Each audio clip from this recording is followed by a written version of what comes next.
An all-nighter at the Capitol. The battle over tolls has been taking center stage, but this week it was a mandatory minimum wage of $15 an hour. Is it a good idea? And what about those tolls in the wake of a stack of signatures opposed to them? We'll ask State Representatives Jillian Gilchrest, a Democrat, and Holly Cheeseman, a Republican. Also, they lost their son in an accidental shooting. Today, the parents of Ethan's Song are with us to talk about Ethan's Law. They're also joined by State Representative Sean Scanlon, who wrote the bill. And he was a rising political star, a hotshot attorney who went to prison for fraud. Corey Brinson is here to talk about a political comeback. Plus, our flashback. A beloved governor, Ella Grasso, would have turned 100 years old this week. We'll look back at her love affair with the Hartford Whalers. Some people even called them Ella's team. It's all straight ahead this Sunday, May 12th, Mother's Day, 2019. From Eyewitness News, Connecticut's most watched local political program, this is Face the State. Morning, everyone. It's 8:30 on this Mother's Day. I'm Dennis House. Thanks for joining us for Face the State. It was a week at the Capitol that was long on talk about tolls and minimum wage and short on sleep for lawmakers who pulled an all-nighter. With us today, two state representatives, Democrat Jillian Gilchrest and Republican Holly Cheeseman, and we thank you very much for joining us today. Well, thank you for having us. Thank you for having us. And first, I'll begin with you. This bill passed. You did not vote this past time. Why was that? So I was there with everyone until 3:30 in the morning, but I had to catch a plane at 5:30 in the morning to get to D.C. I was asked to speak at a congressional briefing to help get federal funds into the state, and so I was unable to vote. But you in support full the support, bill. full support. Why should people pass this? Why should the Senate now act on this and pass it? Sure. So this has been a conversation for a while. As an advocate before I got elected, we've been talking about a $15 minimum wage. There are a lot of families struggling in the state of Connecticut, and we talk often at the Capitol about various social problems. And when someone has to work 2-3 jobs just to be able to support their family, they don't have time, to be home with their children. And so for a variety of reasons, we need to up the minimum wage to 15. Representative Cheeseman, in your judgment, what do you think about a higher minimum wage in our state? I think the problem with this discussion is that they're not having to have this discussion in other states where the economy is booming. We see 263,000 jobs created across the country in April. Connecticut lost 1,300 jobs in March. So I think people need to make more money, but where the economy is booming, businesses have to pay more. They have to offer better benefits. And that's what will really move this state and the people who work there forward. What about that argument, Representative Gilchrist? Because there are some business leaders who say the timing is just not good to have this mandatory minimum wage. We're getting stuck with tolls now, in all likelihood. Taxes are high. The economy isn't exactly booming in our state like other states. So again, I think we need to support working families here in Connecticut, but take into take the concerns of the business community, and that's why I'm proud of this proposal. We did listen to the feedback of the business community, and in particular, restaurants in my district and across the state reached out, and so we did decouple, so we didn't increase the tipped wage. So we did listen to feedback, and I think the policy that was voted on, that I hope the Senate takes up, is a compromise. There are some companies who say that it's going to cost them a lot of money, thousands of dollars a year, depending on how many employees they have. Do you fear, Representative Cheeseman, that we'll see companies leaving Connecticut because of this? Well, I think the larger companies may be able to withstand it, but David Lehman sent out an email this morning talking about small business in Connecticut, cited 350,000 small businesses in this state. It's the small and medium-sized businesses who can't move, but who now can't hire as many people.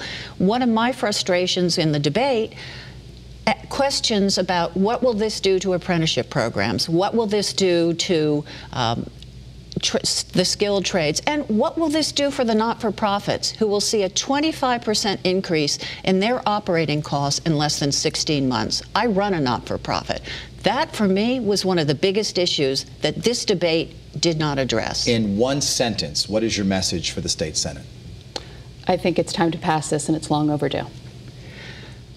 Roll it back, do what they do in other states, and let's really make Connecticut friendly for everyone who lives here, as well as the businesses and not-for-profits. Let's shift to tolls for a moment. That was another big issue this week, and I know you saw the stack of signatures that was dropped off by the group No Tolls Connecticut, which they were on Face the State last week, along with their opponents who support tolls.